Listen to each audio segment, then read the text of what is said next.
Mojoj prvoj ljubavi. Sa tobom u mislima budim se svaki dan, ti si moja prva ljubav. Ti si moja vira, moj spas, ti si moja najveća strast. A tvoja boja bila, moja je sudbina. Zato bili brode, diži sidro, ti si vitar u moje idro. Te davne 1911. balun došao iz Praga, u grad podno Marijana, pa sa kraljeve njive usvit ponijat svoje hajdučko ime, sve do stoljetne legende bile. Kroz nevere i oluje postao si simbol Splita kad sveti duje. Vihori rata lomili su tvoja krila mlada.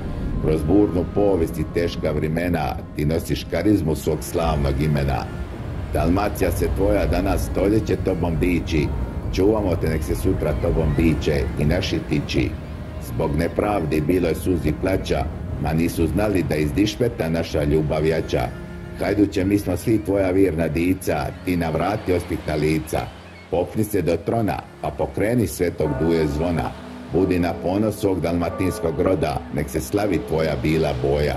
Jer Dalmatinac voli do groba svog majstora s mora. I sada dok ti ove stihove pišem, Hajduće, umjesto zraka te dišem. Napisano u noći s 12. na 13. veljače 2011.